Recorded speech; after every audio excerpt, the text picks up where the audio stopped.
Welcome to NetApp CIO Central. I'm your host, Bill Miller, and with me today is a good friend of mine, Dr. Barry West. Dr. West is the founder and CEO of West Wing Advisory Services, where he provides insights and guidance to technology executives across the government sector. Dr. West has held high-level roles in several federal agencies and has also led enablement in some government-affiliated organizations. He is an accomplished Chief Information Officer with previous leadership roles at FEMA, NOAA, DHS, the FDIC, PBGC, and the U.S. Department of Commerce. Barry comes to us today from Northern Virginia. Good day, Barry. How are you doing? Hi, Bill. I'm doing great. It's good to see you, and I look forward to the show here. Well, Barry, once again, Washington has taken the spotlight in 2021. But rather than focus on some of these more newsworthy events, I'd like to drill down today on governmental functions and how they're adopting modern technologies to deliver their services. And more specifically, what are IT leaders in essential government services doing today to leverage cloud, digital, and data?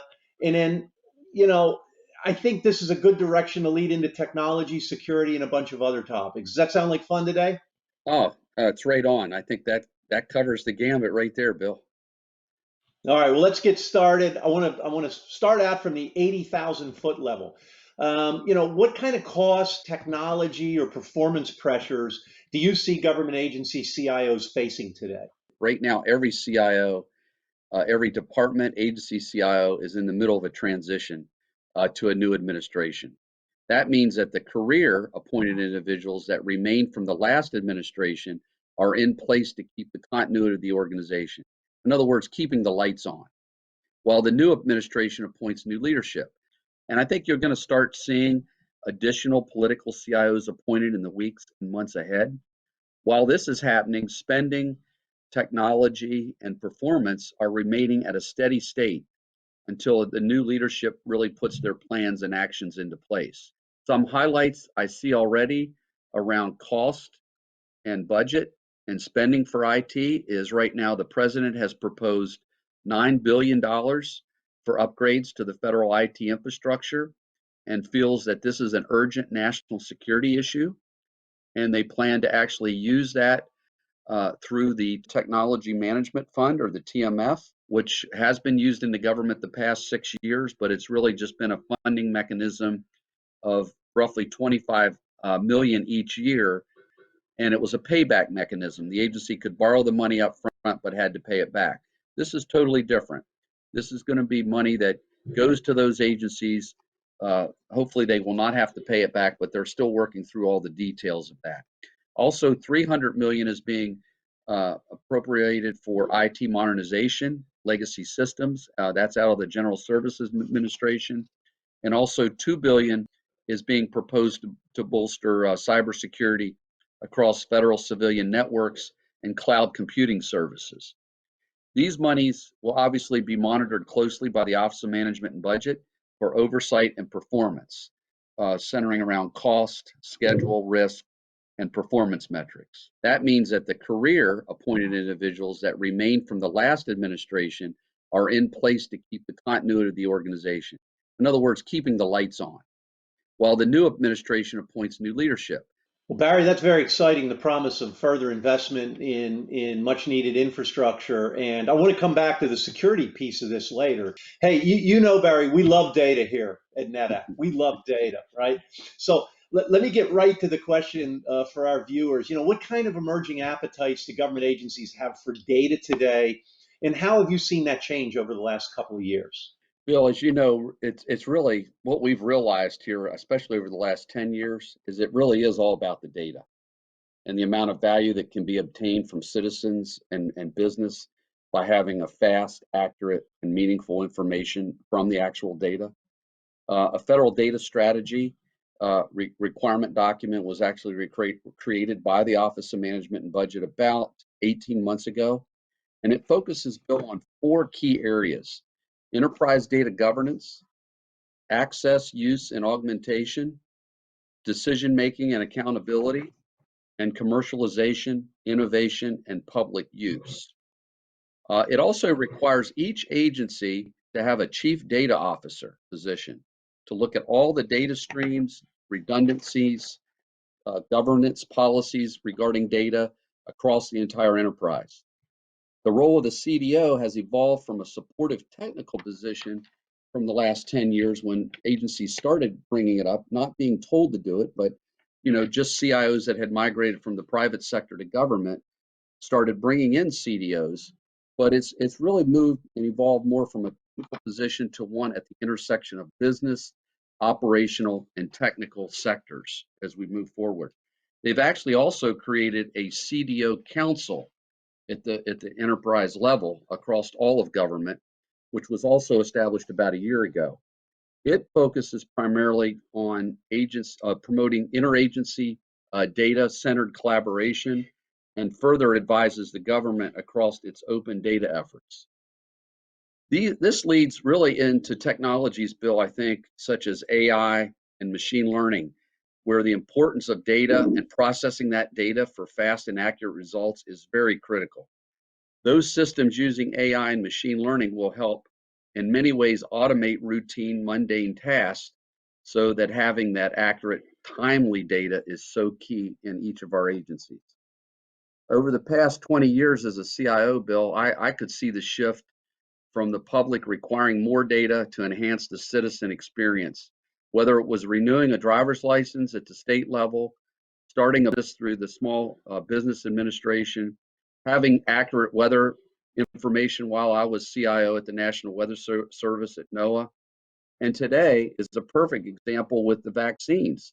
We have 3 different manufacturers supplying vaccines.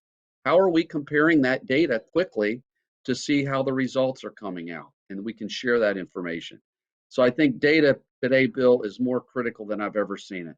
You talked about chief data officer. I just want to spend a little bit more time on that. Where are most of the chief data officers reporting? How are they? They report to the CIOs of the agencies? Do they report somewhere else in these agencies? And then how much latitude do they have to connect and share with other agencies across those boundaries?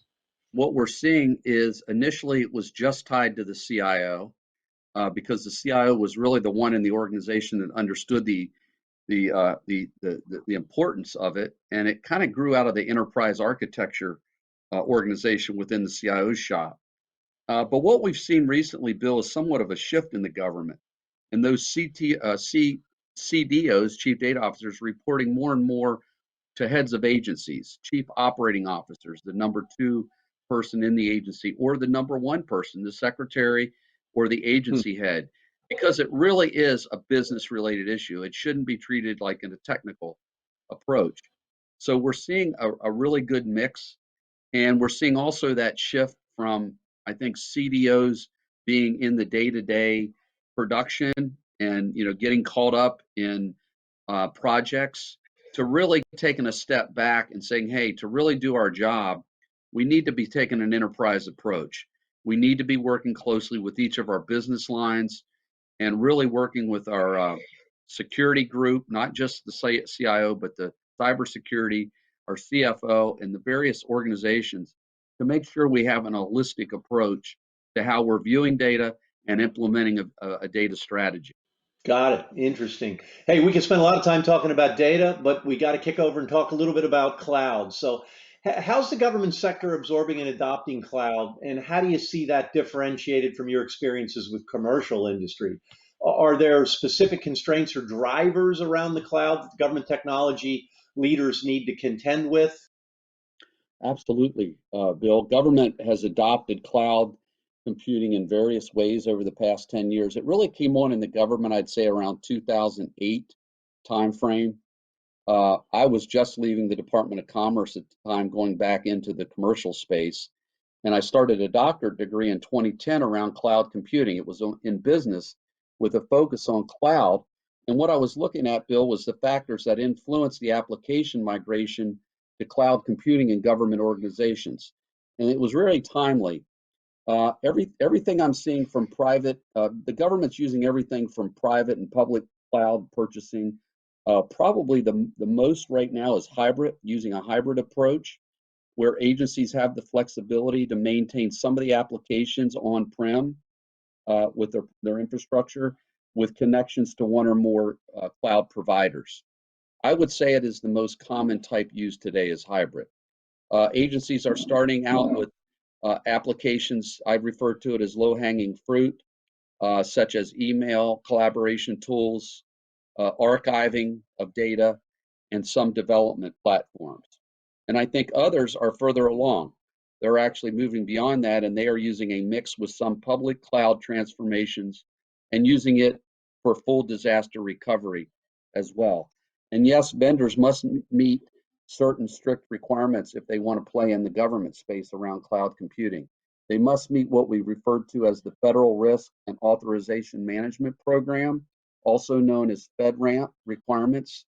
And this is where it's a government-wide program that provides a standardized approach to security assessments, authorization, and continuous monitoring for cloud products and services. Also, they need to understand and compete with vendors like the Amazons, the Microsofts, Googles, and Oracles. So I'm seeing a combination, Bill. Some of the small vendors are having a tough time meeting a lot of these requirements. It's expensive to meet these, much like in the private sector, the commercial space with SOC requirements and Sarbanes-Oxley. We're seeing a lot of that on the government side with meeting strict requirements. From when I first started implementing, when I got back into the government in 2013, cloud was really pushing forward pretty quickly. And I led an implementation at the Pension Benefit Guaranty Corporation, which is a quasi-government organization. And I said, guys, we're going to the cloud. We're going to start with email. And, I had to really lay out a solid business case, Bill. And my biggest hurdle was getting the Inspector General and the auditors to buy in and to understand their data wasn't going to be held locally. It was going to be in a cloud somewhere. And that was my biggest hurdle, was getting through that understanding in order for them to understand the privacy and the security issues.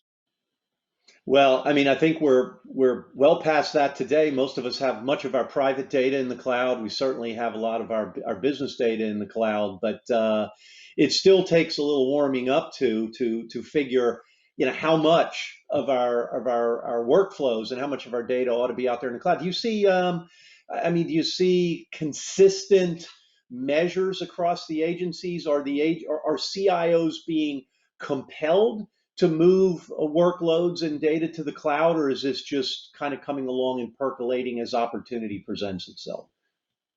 It's coming along, but I'm also seeing new systems developed. The question being asked, why can't it be done in a cloud? So I am seeing a paradigm shift here in the last few years, and I think if we get the right leadership in the agency, you even see more of a push. A lot of that depends on the CIO, Bill, and Okay. where they've come from and just how strong they want to push. But those CIOs that have that umph and have that leadership, I'm seeing moving quickly and really getting there quickly with a lot of their apps. Fantastic. A lot of consistency there with what we see with commercial businesses and a desire to adopt and go as well. All right, keeping it moving because we could talk a long time on cloud. You and I love the topic. It's a lot of fun. Yeah, But I'm going to kick over and say, I think of government functions, I think of being mission driven, right? They're about efficient delivery of critical services and capability. A little different than some corporations that may have a product or a profit focus, on a quarterly basis. So from this mission driven perspective, what themes do you see emerging as governmental organizations are attempting to incorporate digital transformation into their unique agendas?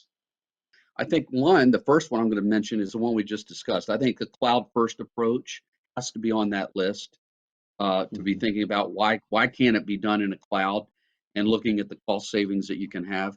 I think also now, Bill, telework will become prominent. I think we are in a new world now. I think we're not going to be going back to everybody rushing back to work. I think we're finding, and our executives are finding, that we can be productive, if not more productive, as a result of the last 10 months working from home when you start looking at the numbers. Also, I think what's happening is we're going to have a focus on legacy systems and the national security issues that they expose. We have so many legacy systems in government that have to be modernized, and I'm talking about some mission critical areas. Also, mitigating risk, I think, is going to be a key point.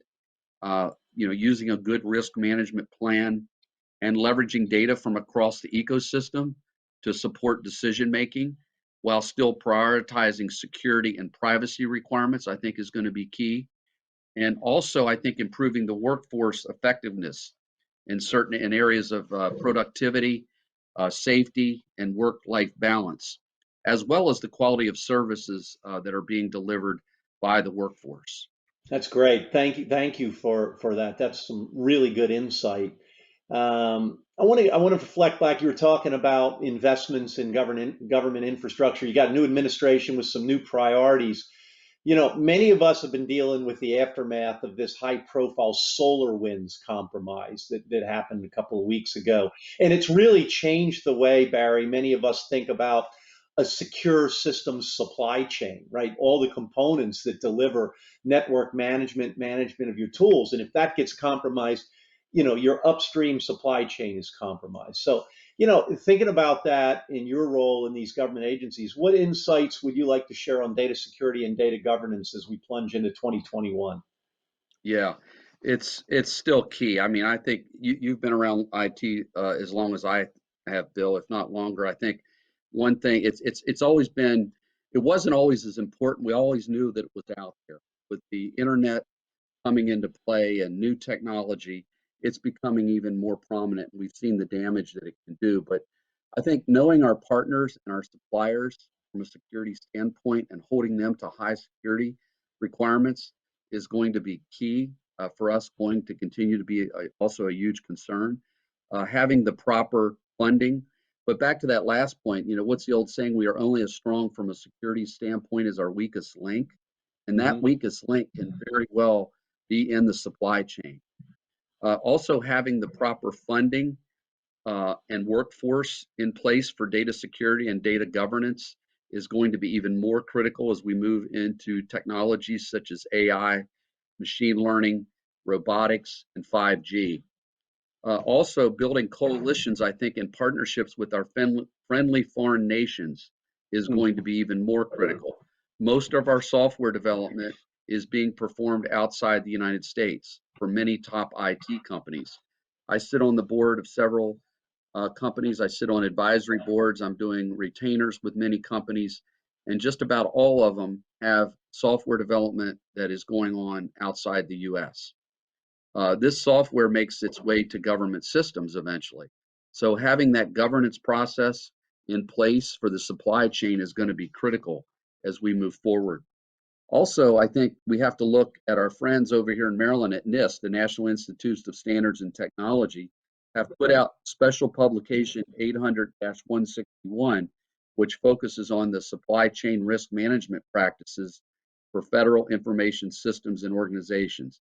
So I think you're going to see more mandates, and you're going to see organizations, especially the DoD, the Defense Counterintelligence Security Agency, are going to be even getting more involved in a lot of our agencies that are doing work in the DoD that have systems and software development in other countries.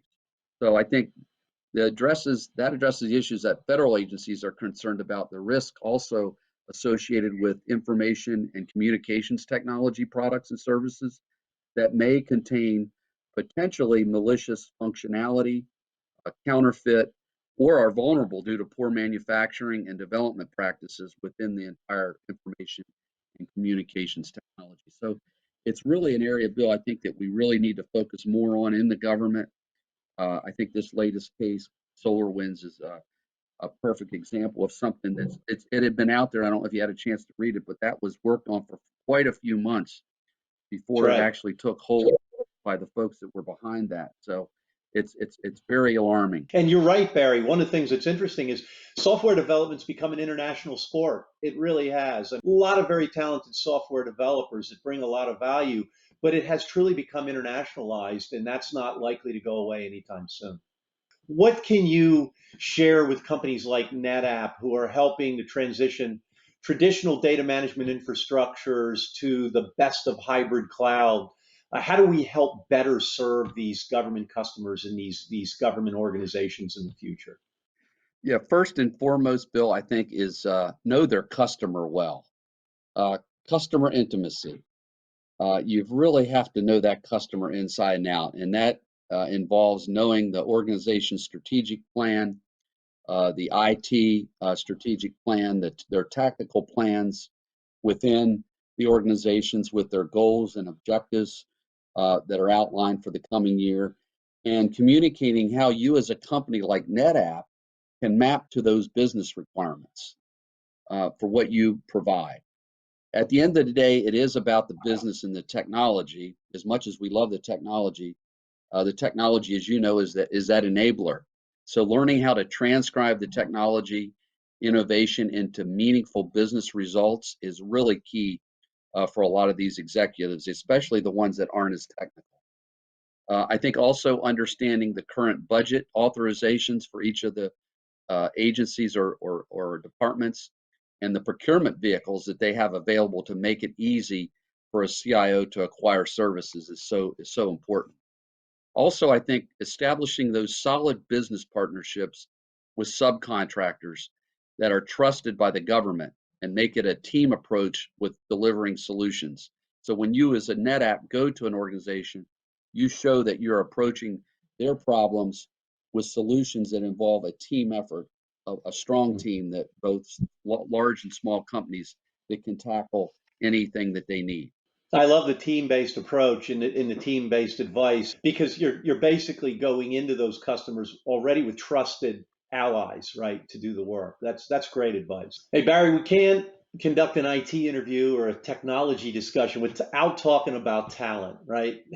It's just essential these days. What major trends do you see across the federal sector in acquiring and retaining technology talent to deliver these missions? And has any of that changed? I mean, last year we've been working remotely, been working from home, kind of a new era. Has that pandemic work from home approach changed now in terms of talent, where we get talent, how we retain talent? What are you seeing there?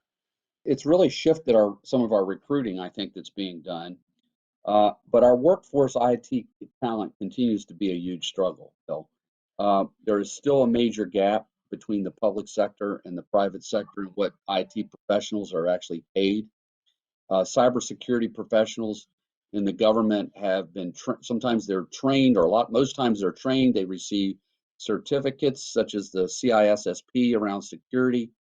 And in some cases, they get offers from the private sector and have tripled their salary. We are making some good strides in recent years. There's been special programs developed for hiring cybersecurity, and procurement's the other area that seems to be a very hard area, acquisitions and procurement people and maintaining those individuals.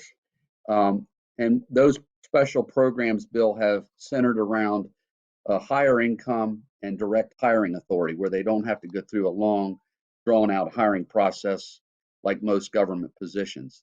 Also, internship programs, and there's been other agreements where agencies will bring you on out of college if you agree to stay for a certain amount of time. The NSA up at Fort Meade has been doing that program for quite a while, and I'm seeing other agencies that are following in suit. But during COVID, it's obviously forced us to use tools overnight that many of our executives, such as Zoom, Teams, Skype, that they were not that familiar. So it's really forced the issue for these teams to come on. I know most of the administration right now, a lot of the staffers and such are working remote. So they're having morning Zoom calls. It's one of the probably the weirdest transition we've seen in recent history, where people are working remote as a new president comes on board. The other thing, I'll mention is I think we are going to see more of a push towards not only cybersecurity professionals, but also data scientists, data analysts, artificial intelligence, and machine learning experts. I think we are already starting to see that push now in certain areas, but I think in 2021, 22, and 23, you're going to see a major paradigm shift of these folks being hired more and more into government agencies, and less seeing these large amounts of operational individuals, and seeing the contractors taking on a lot more of the behind the scenes infrastructure type work. And Barry, that plays right into this whole notion. We started talking about cloud, right? And these utilities and capabilities and software stacks that are out there in the cloud. And as those cloud capabilities become FedRAMP certified, you can take that operational infrastructure out and focus on those areas that those government Yeah. missions really need to deliver. So, I mean, there's got to be a lot of synergy there, a lot of opportunity. All right, Barry. So I tend to think about you as a pretty realistic, but also inherently optimistic kind of guy, okay, from having Yes. worked with you before. I like to close the interview today with a little bit more of an open-ended question. So as we make progress through this pandemic, through vaccinations and the rapid acceleration of new and enabling technologies for remote workers for work from home this year, what promise do you see for materially improved efficiencies across all of our organizations? As bad as COVID has been, and it's been a tough year for everyone, it really has forced the issue with IT transformation. And it has really forced agency leadership to understand the importance and attention needed in our infrastructure that supports information technology. And that happened really quickly at a lot of agencies, big agencies that you wouldn't think of, like the Veterans Affairs, Department of Defense, Homeland Security. All of these agencies struggled for several weeks because of not being set up for a quarter of a million users at the Department of Homeland Security. Now there are exceptions. Obviously, there are mission critical positions that do require folks in the building, but the majority do not. So I think, to answer your question, I think we're going to see more of an emphasis on improved telework foundation to continue for our networks, improved collaboration tools such as Teams, Zoom, and other products that are now actually viewed as everyday tools. I think you're going to see even more attention to cybersecurity and the remote workforce. I think this funding that the president's proposing around the 9 billion. You're going to see a lot of that go towards cyber. Building costs will go down. Building the actual building and the infrastructure cost of government buildings, for example. I think you're going to see those leases and renting go down because I don't think we're going to be needing all this space that we have been using for workers come to the office every day. I think you're going to see improved production from our workforce as they are home and do not have to require commute time. And obviously, there are critical ways they still need to come into the office, as I mentioned earlier. And little things, Bill, like office supply expenses. You don't even think about that, but that adds up. It adds up. Yeah. You take several departments and agencies, and you add up all of these costs. We're talking about a lot of money over a period of time. And with all that said, I think, to end here, Bill, I think the cybersecurity threat and privacy issues and the importance of data, I mean, it really does go back to that data that we talked about earlier and how important that is. They will continue and increase, and we cannot take our eyes off of these new technologies. And the new technologies around telework, artificial intelligence, and machine learning, and 5G are going to be so key as we evolve into 2021 and 22 and 23. So it's an exciting time, Bill. I think we're at a convergence of all of these technologies with speed now and data moving quickly and processing power being where we want it to be. We're really at a point where we're going to start seeing a lot of evolution and things being done that we never thought of when we were first starting out in IT. Hey, Barry, thank you for joining us today. I really enjoyed our conversation. I know our listeners have really enjoyed the conversation. I look forward to seeing you again soon and keep up the great work you're doing in keeping America competitive. Likewise, Bill, I really enjoyed. Keep in touch. Will do. Well, that's it today for this episode of CIO Central. I hope you join us again for future editions of inspiring conversations with thought leaders in technology, innovation, and adoption. Have a wonderful day.